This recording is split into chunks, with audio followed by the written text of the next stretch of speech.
Olá pessoal, tudo bem? Eu sou Douglas Rodrigues, repórter do Poder 360 em Brasília, e este é mais um programa do Poder 360 Entrevista. O convidado de hoje é o CEO do Guebolso, Thiago Alvarez. Ele veio falar sobre o Open Bank.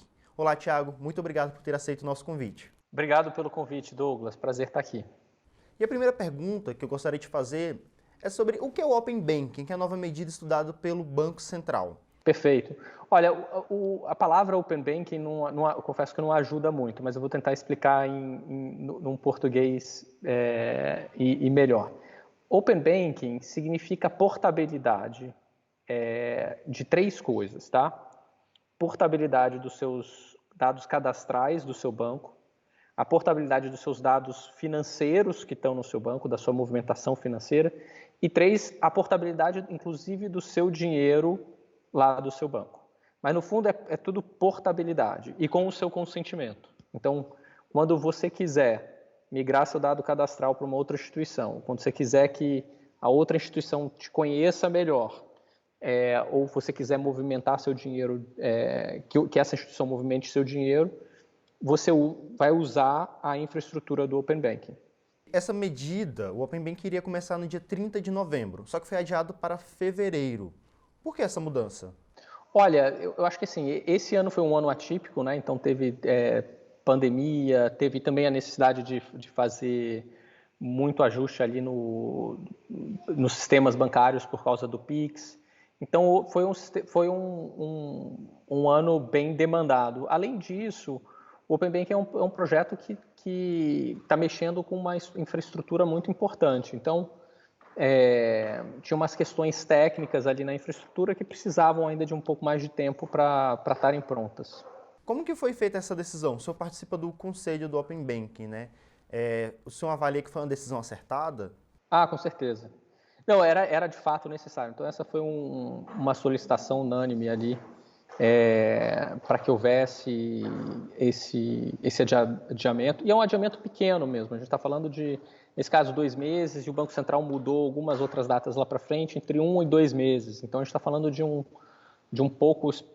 curto espaço de tempo para adiar, e por questões técnicas mesmo, que precisavam ser resolvidas. Alguns jornais veicularam que havia uma disputa entre os grandes bancos e os negócios menores por causa do adiamento. Os grandes bancos queriam adiar por causa dessas questões de infraestrutura e outros não. Como que foi feita essa decisão? Não, é interessante, porque a gente, em algum momento, a gente já vem se reunindo desde abril do ano passado, desse ano, tá? Essa estrutura, porque o que acontece? Deixa eu só dar um passo para trás. O Banco Central decidiu implementar Open Banking e ele decidiu por uma estrutura híbrida, em que as regras do que é o Open Banking foi definida pelo Banco Central via uma regulamentação, a resolução conjunta número 1 desse ano. Só que o como ele vai funcionar, os padrões tecnológicos, a infraestrutura vai ficar a cargo do mercado. E para isso, o Banco Central criou uma estrutura de implementação do Open Banking. E aí eu sou conselheiro dessa estrutura de implementação do Open Banking. Inclusive, a gente vai dar publicidade depois a todas as atas, a todas as conversas. Então, vocês vão ficar a olhar ali. Essa foi uma decisão unânime, tá? Então, a necessidade de prorrogação foi uma coisa que todo mundo olhou, viu e achou que tinha que ser feito por questões técnicas, tá? Então, de novo, é um adiamento bem curto. O que me preocupa foi a fala do Lázari, que apareceu, que é o presidente do Bradesco e que apareceu na semana passada, falando de um adiamento da primeira fase para outubro, sem nenhum embasamento técnico, sem nenhuma necessidade. Para outubro do ano que vem, né? Assim, tipo, aí aquilo ali me preocupa, mas ele não faz parte do conselho deliberativo, ele não está lá ouvindo e tudo mais as questões. Então as questões foram bem técnicas, bem decididas, e o Banco Central acabou optando por adiar, por entender a necessidade. Agora, essas visões mais de um adiamento maior aí infundadas, isso sim me preocupa, mas não faz parte da estrutura, aí faz parte de uma fala de uma pessoa do mercado que a gente não consegue controlar. Então, no momento, não há esse risco de ter um novo adiamento, né? O Banco Central teve a ideia do Open Banking de onde? Outros países utilizam esse modelo? E quais serão os benefícios para a população? Sim, existem algumas jurisdições que usam esse modelo, tá? Então, eu vou citar alguns aqui que são mais conhecidos. Então, tem o Reino Unido. Então, o Reino Unido é o país que está mais avançado nesse sentido e é o modelo mais próximo do que a gente resolveu adotar aqui, tá?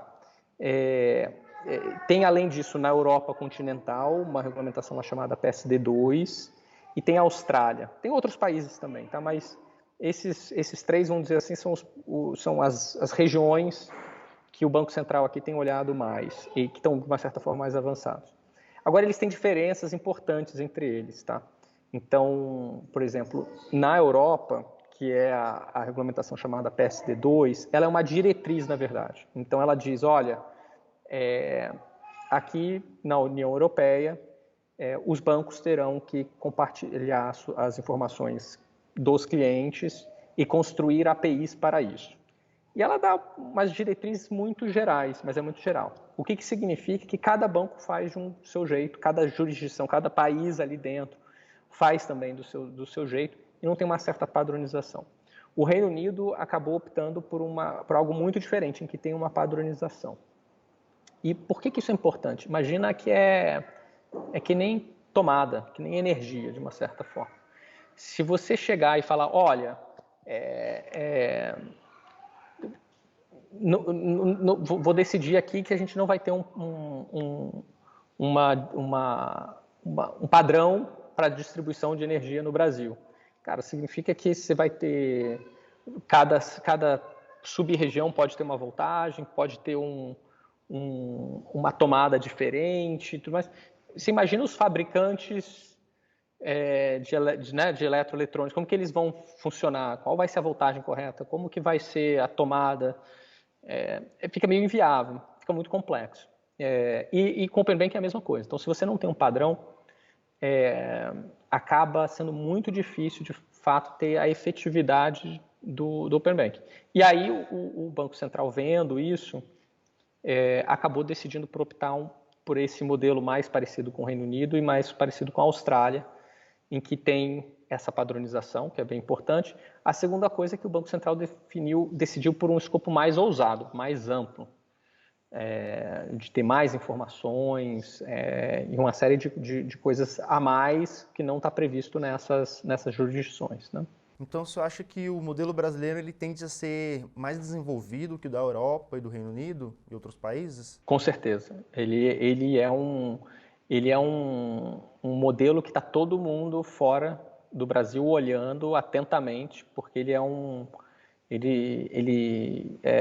vai ser estado da arte, de fato. E quais vão ser as vantagens para a população na prática? Como que ela vai conseguir acessar produtos mais baratos com essa competitividade? Claro, muito, muito bacana a pergunta. O legal, assim, Open Banking, acho que o jeito melhor de entender em termos das consequências é que ele é parecido com a internet, tá?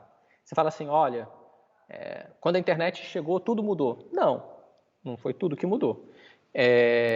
Demorou tempo e não foi a internet que mudou, foram as aplicações que foram construídas em cima que mudaram o mundo.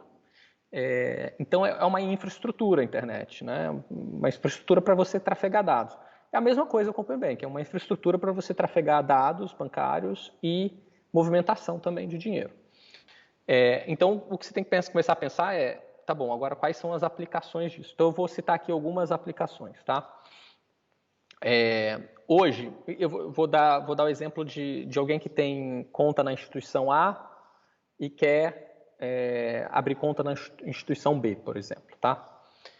Se eu sou um cliente da instituição A, quero abrir conta na instituição B, primeira coisa, a instituição B não me conhece. Ela não sabe quanto que eu tenho de dinheiro, como que eu movimento esse dinheiro. E aí, o que ela faz, geralmente, não te conceder crédito num primeiro momento, essa é a primeira coisa. Segundo, se ela decide conceder crédito para você num primeiro momento, para um cartão de crédito, por exemplo, ela concede um limite muito baixo, porque ela fala assim, olha, vou te dar um limite baixo, porque eu não te conheço, não sei como que você se comporta financeiramente, não sei se você tem renda alta, renda baixa, não sei se, mesmo tendo uma renda alta, se você tem um perfil muito gastador. Então, eu vou te dar um limite baixo, e à medida que você vai construindo o relacionamento aqui, eu vou aumentando o seu limite. Com o Open Banking, você já é cliente da... E aí o que acontece hoje, tá? A instituição A, você está na instituição A, você vai abrir a conta na instituição B, você vê que o limite não é muito bom, você acaba não usando muito essa conta corrente. Não só isso, a instituição B também não te conhece, dá uma taxa de juros alta para você. Então, ela não te dá uma taxa de juros adequada. Então, você acaba ficando mais preso na instituição A ainda do que usando a instituição B. Terceira coisa que acontece, em alguns momentos, uma instituição pode até se olhar e falar assim, poxa, aquela instituição tem uma taxa de juros legal, mas eu vou ter que abrir conta ali, vai ser um processo longo, vai ser chato, vai ser demorado. O que acontece com o Open Banking? Como que muda tudo isso? Primeira coisa, a instituição B vai chegar e falar assim, olha, você é cliente da instituição A, né? Compartilhe a sua informação da instituição A comigo. E aí você migra toda a formação que você tem na instituição A lá, que é sua, como consumidor, e a instituição B fala assim, poxa, legal, você tem uma renda ok, eu vejo que você economiza no final do mês, eu entendo que você tem uma renda ali recorrente, eu entendo que você é uma pessoa de perfil de risco baixo, por isso eu vou te dar uma taxa de juros baixa e vou te dar um limite de crédito que é condizente com seus gastos ali.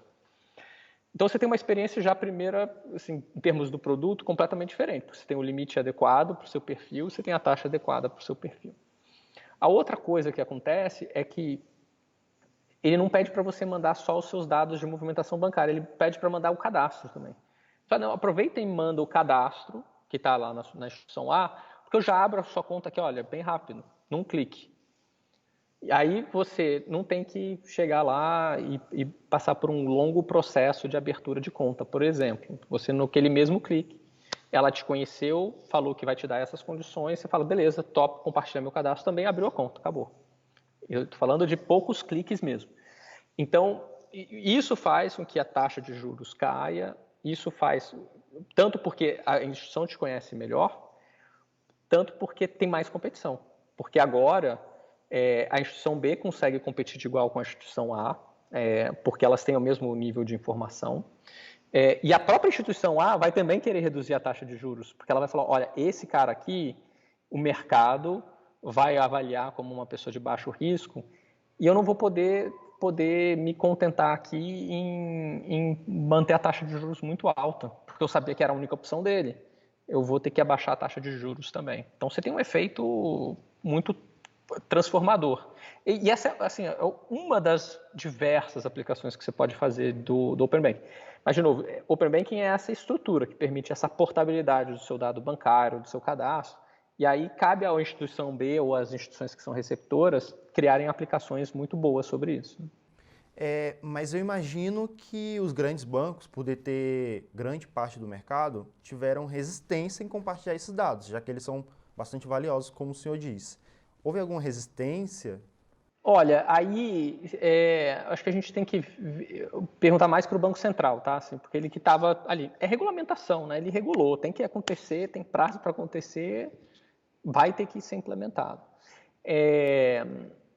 Então é difícil de eu falar assim, putz, teve resistência e tudo mais, porque o Banco Central foi lá e definiu que tem que ser feito e da forma que tem que ser feito, tá?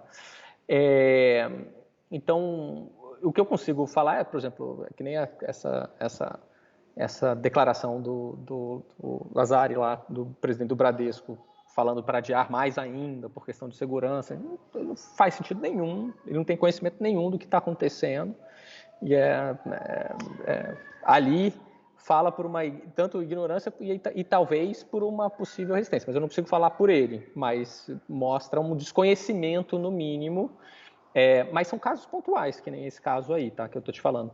Em geral, os participantes que estão lá no conselho, que fazem parte de grandes conglomerados bancários, né? Estou falando dos participantes, das pessoas físicas que estão representando a Febraban, elas, pelo comportamento delas e por tudo que é dito ali nas reuniões, deixam claro que elas querem implementar, querem seguir o prazo e tudo mais, tá? Então, e, de novo, boa parte das decisões tem sido tomadas por unanimidade.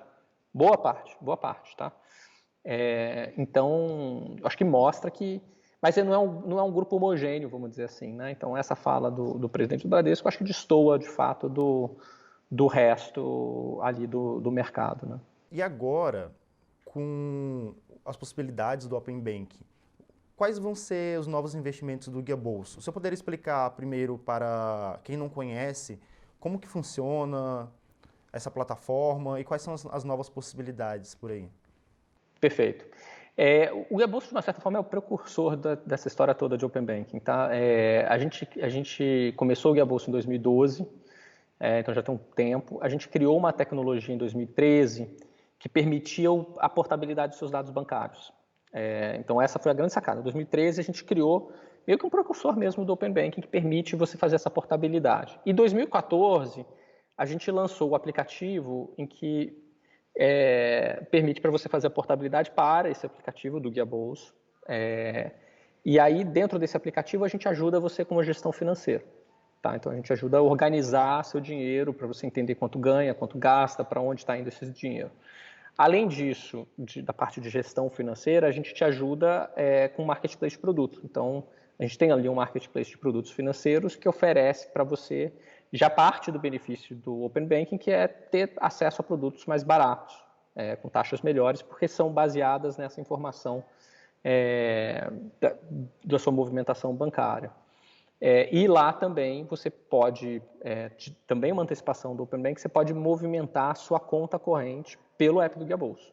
Então você consegue fazer transferência 24/7, pagamento de conta da sua conta original, mas usando um aplicativo só que é o Guia Bolso. Então é isso que a gente criou ali. A gente depois, no começo desse ano, acabou criando, quando a gente viu a oportunidade que é o Open Banking, do ponto de vista de regulamentação, né? O Open Banking vai ser obrigatório, as instituições terão que fazer isso. A gente deu um passo para trás e a gente falou, olha, tem duas coisas interessantes aqui nessa história do Open Banking obrigatório para a gente, como empresa, né? A primeira coisa é que permite ao Guia Bolso ampliar o benefício e melhorar a vida das pessoas fora da plataforma do Guia Bolso. E como que a gente pensou nisso? Falou, olha, a gente pode ser parte, ajudar os bancos a serem receptores de dados do Open Banking. Então, que nem eu falei lá do banco A e do banco B, e o banco B está recebendo informação que está armazenada do banco A, esse banco B, mesmo tendo tudo padronizado, ele vai ter que desenvolver uma infraestrutura para puxar a informação das APIs que o banco A vai disponibilizar e interpretar essa informação. E a gente já construiu isso tudo. A gente já construiu isso tudo lá em 2013, que nem eu falei aqui para vocês. Então, a gente acabou construindo uma tecnologia que já permite instituições, já agora, tá? Independente de atraso ou não, já agora, já funciona a tecnologia que a gente tem, a instituições serem receptoras de dados bancários com o consentimento do consumidor. Então, essa foi uma forma que a gente olhou de fazer com que duas coisas acontecessem. A gente ampliasse o nosso impacto além da nossa plataforma para o consumidor, mas olhando outras instituições, falando, olha, essas outras instituições vão poder beneficiar o consumidor, então ótimo, se eu consigo prover essa tecnologia para essa instituição, eu vou ter um impacto muito bom para a vida dessas pessoas, né, que vão usar. E a segunda coisa é, para Open Banking funcionar, você tem que ter instituições receptoras de dados. O Banco Central, de uma certa forma, quando ele cria o Open Banking, ele força as instituições a serem transmissoras de dados. Então, elas vão ter que abrir as APIs e tudo mais. Mas se não tem instituição para receber essa informação, nada funciona, você não consegue fazer a portabilidade. Então, a gente também viu que era uma forma de fazer o Open Banking funcionar, a gente criando essa tecnologia para as instituições serem receptoras. Então, assim, resumindo, de uma certa forma, impacto aqui para o Guia Bolso, né? Tem no lado do consumidor, da plataforma que a gente tem, um impacto interessante de a gente poder ampliar o escopo, porque o Open Banking tem um escopo maior do que a tecnologia que a gente criou, então a gente consegue ser melhor ainda no lado do consumidor, e também abriu essa avenida para a gente também oferecer a nossa tecnologia para as instituições receptoras também de dados, tá? Então a gente acabou tendo duplo benefício aí com a implementação dessa regulamentação. Hoje vocês contam com quantos usuários? O senhor percebeu algum aumento por causa da pandemia? Em quantos por cento, se possível falar? Olha, a gente tem mais ou menos 6 milhões de usuários hoje. Teve uma procura maior, eu não consigo precisar o percentual, mas teve uma procura maior, de fato, pela necessidade de mais gestão financeira. Então, mais gente precisando, se preocupada também, né, em fazer uma boa gestão financeira. Então, a gente tem visto, sim, um aumento da procura. E o banco A, ao permitir acesso do banco B aos dados bancários do cliente, ele recebe alguma coisa por isso? O banco B tem que pagar alguma coisa para o banco A? Não. Só se ele exceder um limite de número de consultas, tá? O Banco Central definiu que essa estrutura ela é gratuita na maioria das vezes, então mas até um determinado limite. Então, essa instituição B, por exemplo, quando vai consultar a informação do cliente lá da instituição A, não consultar, né, na verdade, porque a portabilidade exige a ação do cliente de autorizar a instituição B a fazer isso. A instituição B pode acessar 2 vezes ao mês a informação cadastral. Acima disso, ela vai ter que pagar um excedente, mas 2 vezes por mês me parece ok, não vejo também necessidade de mais que isso. E ela pode consultar a conta dessa pessoa 120 vezes por mês, que também me parece uma quantidade razoável de consultas. Acima disso, pode estar previsto que haveria uma cobrança por esse excedente, tá? Mas ainda não foi definido quanto, isso ainda não tá definido. O Guiabolso, quais são as formas de rendimento dele? O senhor poderia contar para a gente qual foi o faturamento no último ano, o lucro? Deixa eu falar um pouquinho do modelo de negócio, né? Nosso modelo de negócio, eu te falei assim, tem 2 negócios que a gente tem hoje em dia, né? Tem um lado que é o consumidor, esse lado B2C, que é a plataforma para a pessoa fazer gestão financeira, tem esse marketplace, ele pode movimentar a conta ali. A gente ganha dinheiro por comissão em cima de produtos contratados no marketplace. Então, se alguém lá vê que a gente tem um empréstimo com uma taxa mais barata do que no banco dele, por exemplo, ele vai lá e contrata esse empréstimo, tá? E ali a gente recebe uma comissão com base nisso e tem uma receita. Depois tem o outro bloco, que é o lado do B2B, que é a gente provendo tecnologia para as instituições serem receptoras de dados bancários, e aí nesse lado a gente recebe, para cada vez que um usuário aceita compartilhar a sua informação bancária, a gente recebe lá um pequeno valor, tá? Então são mais ou menos esses 2. O valor agregado a gente acaba não revelando, tá? Não é uma informação pública, né? Mas a gente tá bem, está crescendo e está feliz aqui com o modelo que a gente optou. O Guiabolso, ele já foi alvo de processo judicial por um grande banco, se não me engano, o Bradesco. Bradesco. O Bradesco, no caso, dificultou o acesso aos dados do cliente, mas ele já acabou desistindo dessa ação. Você poderia contar o que aconteceu? Perfeito. Isso foi em 2015 para 2016 que a gente recebeu, enfim, o Bradesco entrou com essa ação contra a gente e pedindo uma liminar para a gente parar a operação ali imediatamente. O juiz logo negou essa liminar. E aí foi um longo processo judicial, de fato, tá? Assim, então ainda estava na primeira instância, o juiz havia negado a liminar ao Bradesco, mas aí depois teve outras repercussões. Então, dado o impacto positivo que a gente tem, acabou que o Ministério da Fazenda, na época era o Ministério da Fazenda ainda, em 2018 entrou como uma amicus curiae no processo, ou seja, entrou como uma parte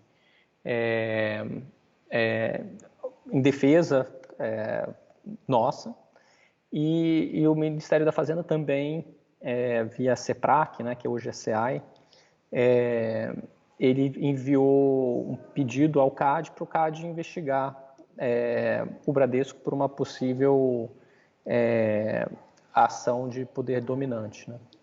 E aí o Bradesco, o CAD deu prosseguimento para essa investigação, abriu um inquérito e tudo mais. E aí o que aconteceu no final das contas foi que o Bradesco entrou num acordo com o CAD, que envolvia 3 coisas, né? Eu posso falar isso porque ficou público depois, né? Então, o Bradesco aceitou pagar uma multa, acho que é 23,8 milhões de reais. A segunda coisa, ele tem um prazo para abrir as APIs para a gente acessar. E 3, ele desistiria da ação na justiça. Então, fazia parte até do próprio acordo com o CAD a desistência desse processo na justiça, que ficou anacrônico, né? Assim, vamos lembrar aqui, né? Assim, dos períodos, né? Gaboso começou em 2012, a gente criou essa tecnologia em 2013. Ninguém falava de fintech, o termo fintech não existia, LGPD não existia, Open Banking, ninguém conhecia nada disso. Então, no final das contas, a gente foi muito pioneiro, muito precursor. A gente teve que quebrar muitos tabus, né? Assim, a nossa tese lá em 2013, quando a gente foi criar essa tecnologia, era que o dado é do consumidor. O dado não é da instituição financeira. E isso era algo muito diferente do que o mercado imaginava. Era muito diferente do que o mercado imaginava. E a ideia é que uma startup que ali conseguia começar já com alto padrão de segurança, que a gente já começou, também era inimaginável, porque se imaginava que para você ter segurança você precisava investir muito dinheiro. Mas acontece que a gente já começou na nuvem, com altos padrões de segurança e serviços que você consegue na nuvem. Então a gente já entrou, de uma certa forma, lá em 2013, fazendo tudo com um paradigma completamente diferente do que era daquela época. E aí a gente entendia, inclusive, que corria sim o risco de ter um processo e coisas desse tipo. O que acontece é que ao longo do tempo o mundo evoluiu, né? Mudou completamente. E aí ficou meio anacrônico aquele processo, não fazia mais sentido nenhum, né? Então, acho que o desfecho era um desfecho meio óbvio.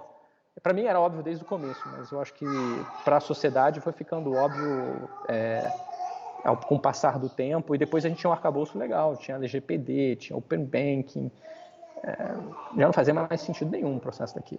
Vocês perceberam uma demanda da população pelo gerenciamento financeiro. O Brasil ele é um país com juros bastante altos, grande parte da população não tem um controle das suas contas. Como o senhor percebe essa demanda? A pandemia está impulsionando? Isso é interessante, porque naquela época a gente já via que tinha muita demanda. Eu estou falando da época, na verdade, 2012, quando a gente começou o Gabolsa. A gente já via que tinha demanda, tá? Palavra, por exemplo, tinha muita busca no Google por controle financeiro. Essa era a palavra-chave lá, controle financeiro. A gente já via muita busca. E quando você pensava no consumidor, a gente via que tinha basicamente 3 problemas, né? Ele não entende do próprio bolso. 2, ele não entende de finanças e não entende dos produtos financeiros que ele está contratando numa instituição.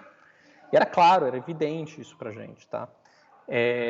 Então, por exemplo, a gente fez uma consultoria financeira para milhares de pessoas. E nessas consultorias fazia parte fazer perguntas muito básicas, por exemplo, quanto que você ganha, quanto que você gasta, sobra dinheiro ao final do mês. E no final das contas, o que a gente via é que assim, as pessoas erravam quanto que elas ganhavam. Tá? Elas superestimavam a renda em 10%, por exemplo. Então, as pessoas acham que ganham mais do que realmente ganham. E se você pergunta quanto que ela quer economizar, ela fala 10% da renda. Aí você fala, poxa, calma aí. Você não vai conseguir economizar 10% da renda, porque você já acha que você ganha mais. Então, você vai ficar no melhor das hipóteses, você vai ficar no 0 a 0. E ali tudo ficou muito óbvio para a gente que, assim, olha, o único jeito de resolver isso aqui é tendo dado apurado, dado uma precisão muito grande. Você só consegue encontrar na movimentação bancária das pessoas. Daí que começou a busca nossa por desbravar essa tecnologia que era o precursor do Open Banking. Outra medida criada pelo Banco Central, que faz parte desse processo de competição do mercado, é o Pix, que é o novo sistema de pagamentos instantâneos. Você acha que ele vai revolucionar a forma de transferir recursos no país? Olha, eu acho que é um baita impacto, de fato, tá? Agora, a gente tem que pensar... Como eu olho o Pix, dividindo o mercado consumidor em 3 blocos, tá? E aí eu estou pensando mais na pessoa física nesse primeiro momento, quando eu falo isso. Você tem o bancarizado, que é a pessoa que usa, de fato, tem a conta bancária e usa, movimenta, boa parte da movimentação financeira está ali dentro, está concentrado ali dentro. Depois você tem o subbancarizado, que é a pessoa que de repente recebe o salário lá e logo saca, ou usa para 1 ou 2 lançamentos, movimentos no mês, e é isso, tá? E você depois você tem o desbancarizado completo, que não usa de fato o banco, nem tem conta corrente. O que a gente viu foi uma migração, primeiro, uma entrada de muita gente agora, recente, sendo bancarizada, e foi por causa do auxílio emergencial, tá? Do Caixa Tem e tudo mais. Assim, estamos falando de dezenas de milhões de pessoas que foram bancarizadas. Só que o que acontece é que para você sair de um subbancarizado, ou seja, alguém que tem conta, mas não usa, não movimenta muito pouco, para movimentar, tem que ser barato. Na verdade, tem que ter quase zero fricção. E fazer uma TED, fazer um DOC, sacar dinheiro, custa, é caro. Existem algumas instituições que oferecem isso de forma gratuita, mas não é a maioria. Inclusive tem um pacote do governo, um pacote de tarifa chamado o pacote essencial de tarifas e tudo mais, mas acaba que as instituições não passam esse pacote para as pessoas de propósito. E aí, no final das contas, se você tem uma conta, é muito caro, mas o Pix vem para mudar isso. Então, você movimentar a sua conta passa a ser instantâneo, passa a ser gratuito. Inclusive, no ano que vem, vai ser possível você sacar o dinheiro em estabelecimentos comerciais, né? Só lembrando que hoje a gente depende muito de redes ou bancárias próprias ou redes compartilhadas, e são caras essas redes. Então, se você é uma pessoa que tem uma conta no banco e quer usar, você vai ter que pagar X reais para fazer uma transferência, pagar X reais para sacar o dinheiro. O que você faz? Você passa a não ter essa conta, né? Então, eu acho que o Pix ajuda muito a mudar isso, porque ele barateia muito a infraestrutura toda, sem contar que ele melhora muito o fato de ser instantâneo e de ter muito mais valor agregado que você consegue colocar em cima dali. O ministro da Economia, Paulo Guedes, estuda a criação de um imposto, ele chama de microimposto digital, sobre todas as transações, o que vai incluir TED, DOC, cartão de crédito e o Pix. O governo está facilitando o acesso ao Pix, as transferências, e futuramente criar um novo imposto. Como o senhor avalia essa possibilidade? Olha, cara, sendo bem sincero, eu tô tão distante de toda essa parte fiscal e de tributária, impostos e tudo mais. Eu sei que a gente tem um problema fiscal enorme no país e que a gente tem que resolver tanto do lado da receita quanto das despesas, né? Que eu não consigo opinar, de fato, porque eu teria que pegar, olhar a fundo, estudar isso e entender todas as consequências, tá? Então, estou muito distante para opinar sobre isso. O que a gente vê, assim, tem um estudo longo da McKinsey, feito até em conjunto com a Bill Gates Foundation, sobre a bancarização e sobre a possibilidade de você ter mais gente bancarizada. E o impacto na economia é muito positivo disso. Ele é muito positivo, porque ele gera uma formalização maior da economia, gera mais segurança também nas transações, ele tira o atrito do dinheiro, né, e tudo mais. Então, ele é muito benéfico para a economia. Ele faz circular, né, muito bem. Então, eu vejo o Pix com esse benefício de você ter um encanamento novo que faz com que a circulação do dinheiro flua melhor. Aí tem que entender o impacto realmente de um tributo novo que possa impactar isso, né? Mas eu confesso que eu teria que pegar, estudar, entender qual a aplicação, quanto que quais são os impactos. Então, a sua perspectiva para os próximos anos é de uma população mais bancarizada, por busca de mais serviços financeiros, mais competição no mercado? E os serviços de gestão financeira, eles também tendem a aumentar? O senhor tem alguma perspectiva de aumento para o Guia Bolso, em usuários? Olha, isso é interessante, né? Eu acho que vai ter tudo isso que você está falando. Acho que vai ter mais competição, vai ter serviços muito melhores que a gente nem consegue imaginar hoje em dia. Assim, a gente vai olhar para o passado e falar assim, nossa, como era assim. É que nem minhas filhas, quando vem um telefone fixo, assim, sabe? A gente viveu com telefone fixo e hoje é um negócio que eu nem tenho mais um telefone fixo. A gente usa aquilo como interfone só. Então eu acho que a gente vai olhar para trás para o sistema e vai falar, nossa, que mudança. Agora ela é gradual, ela não é assim, não é que isso tudo chegou e de um dia para o outro mudou. Depende muito das aplicações, que eu estou falando, das aplicações que são feitas em cima disso, né? Mas com o encanamento novo dá para fazer muita coisa melhor do que o que a gente tem hoje. Inclusive gestão financeira. Esse era um tema muito importante para mim. Era assim, olha, toda instituição financeira deveria oferecer gestão financeira.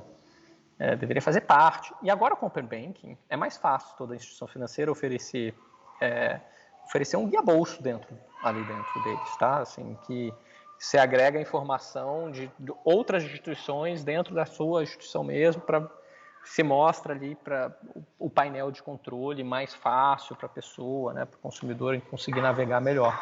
Então eu entendo que tem um benefício enorme e é o consumidor definitivamente que sai ganhando completamente nesse novo panorama, tanto com serviços, com taxas mais baixas, tudo eu acho que é muito melhor. O Guia Bolso ele tem algumas metas que você poderia contar para a gente? Por exemplo, número de usuários, tráfego? Olha, eu acho que a principal é essa, realmente, a gente tem 6 milhões de usuários, a gente tem mais de 10 milhões de contas que foram conectadas, foram sincronizadas dentro do Guia Bolso, porque médio usuário tem mais de uma conta. Então, isso significa que que muita informação passou por aqui, né? E a gente aprendeu ao longo do tempo a trabalhar com essa informação. Eu acho interessante isso, né? O dado bancário, o dado bruto, ele é um dado que você tem que trabalhar em cima. Ele não é um dado que vem todo bonitinho, estruturado. Você tem que ter muita inteligência em cima disso, né? E obviamente tem que ter um cuidado, uma segurança tremenda em relação a isso, né? E a gente conseguiu ao longo do tempo ir trabalhando com esse rio de informação aí que a gente tem, né? E eu acho que parte por causa da confiança do consumidor e por entender que a gente presta um bom serviço, que a gente agrega valor ali para a vida do cara, né? E isso é interessante porque para o Open Banking funcionar, você precisa de 3 pernas, né? Você precisa do transmissor, daquela instituição A que eu falei, você precisa da instituição B, que é o receptor, e você precisa do consumidor. E o consumidor, a gente já conseguiu provar isso. Ele está disposto a compartilhar a informação, mas ele enxerga valor. Então a gente consegue ver isso claramente acontecendo. E agora a gente está com o braço B2B, a gente começa a ter mais clientes ali no B2B. Então a gente já tem mais de 10 clientes que estão usando a nossa tecnologia de dados para serem receptores de dados. E eu acho que a tendência é crescer bastante ali naquele negócio também. E é isso, Thiago. Eu gostaria de agradecer por ter aceito a nossa entrevista. Seja bem-vindo ao Poder 360 em futuras oportunidades. Muito obrigado, agradeço o convite. Prazer estar aqui.